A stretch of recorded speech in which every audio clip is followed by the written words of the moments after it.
Chapter 2 of Mice and Men begins on page 17. Chapter 2. The bunkhouse was a long rectangular building. Inside, the walls were whitewashed and the floor unpainted. In 3 walls, there were small square windows, and in the 4th, a solid door with a wooden latch. Against the walls were 8 bunks, 5 of them made up with blankets and the other 3 showing their burlap ticking. Over each bunk there was nailed an apple box with the opening forward so that it made 2 shelves for the personal belongings of the occupant of the bunk.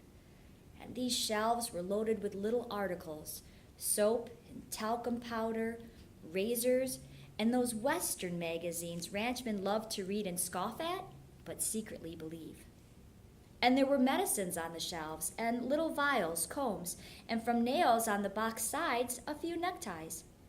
Near one wall there was a black cast iron stove, its stovepipe going straight up through the ceiling. In the middle of the room stood a big square table littered with playing cards, and around it were grouped boxes for the players to sit on. At about 10 o'clock in the morning, the sun threw a bright dust-laden bar through one of the side windows, and in and out of the beam, flies shot like rushing stars.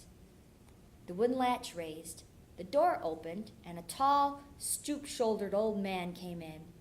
He was dressed in blue jeans and carrying a big push broom in his left hand. Behind him came George. Behind George, Lenny. "Boss was expecting you last night," the old man said. "He was sore as hell when you wasn't here to go out this morning." He pointed with his right arm, and out of the sleeve came a round, stick-like wrist, but no hand. "You can have them 2 beds there," he said, indicating the 2 bunks near the stove. George stepped over and threw his blanket down on the burlap sack of straw that was a mattress. He looked into his box shelf and he picked up a small yellow can from it. "Say, what the hell's this?" "I don't know," said the old man. "Says positively kills lice, roaches, and other scourges. What the kind of hell bed you giving us, anyways?" "We don't want no pants rabbits." The old swamper shifted his broom and held it between his elbow and his side while he held out his hand for the can. He studied the label carefully. "Tell you what," he said finally, "last guy that had this bed was a blacksmith. Hell of a nice fella, and as clean a guy as you'll ever want to meet. Used to wash his hands even after he ate." "Then how come he got graybacks?" George was working up a slow anger. Lenny put his bindle on the neighboring bunk and sat down. He watched George with an open mouth. "Tell you what," said the old swamper, "this here blacksmith, name of Whitey, was the kind of guy that put stuff around even when there weren't no bugs, just to make sure, see?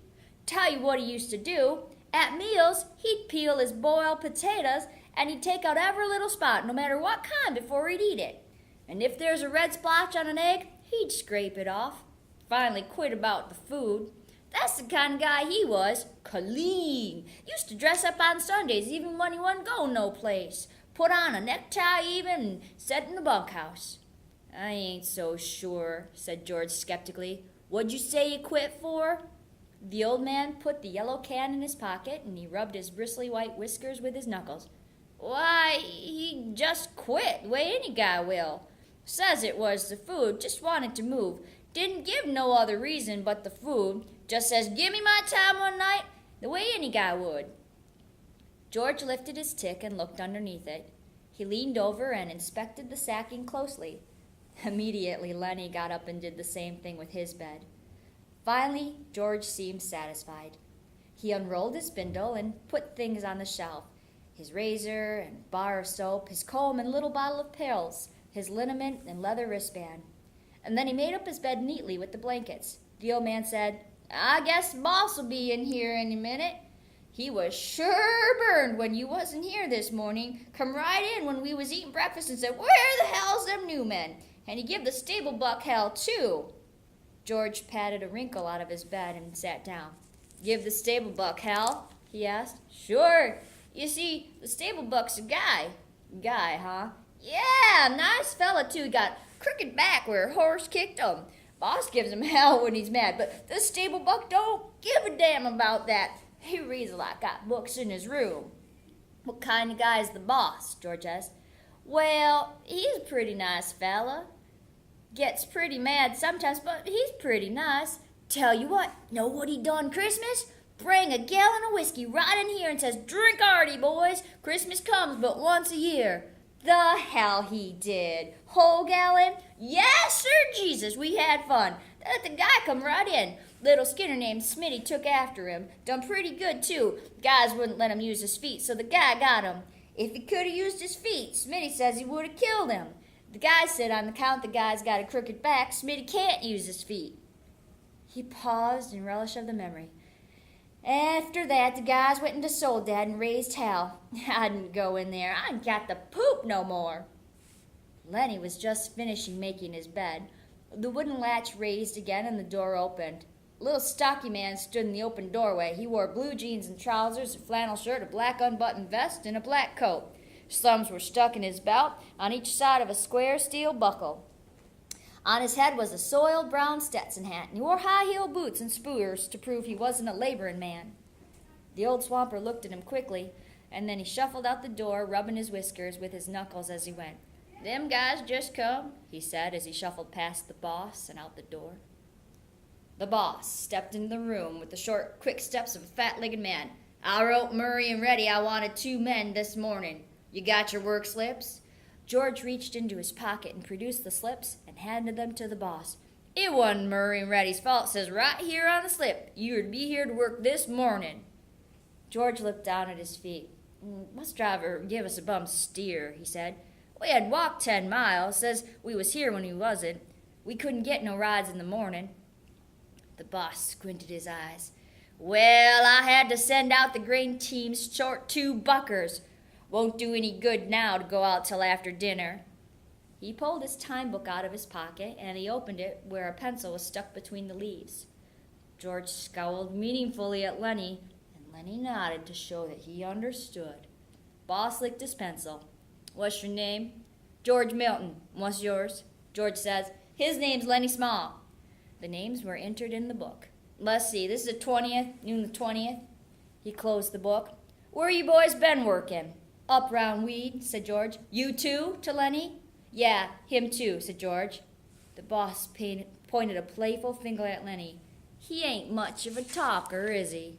"No, he ain't, but he's sure hell good worker, strong as a bull." Lenny smiled to himself. "Strong as a bull," he repeated.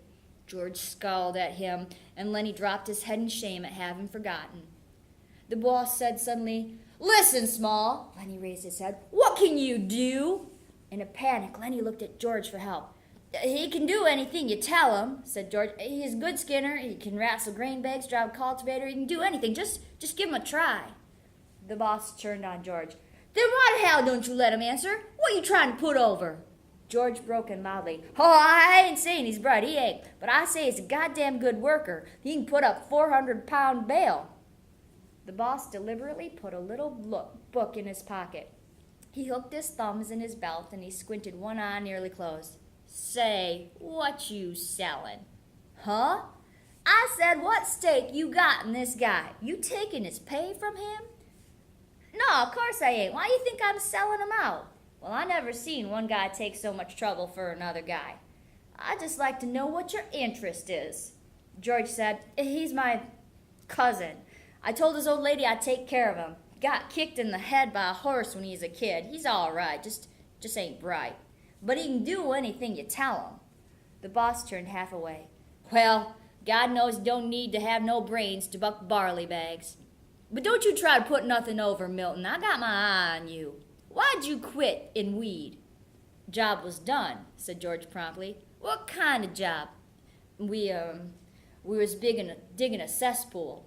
"All right, but don't try to put nothing over, 'cause you can't get away with nothing. I've seen wise guys before. Go on out with the grain bags.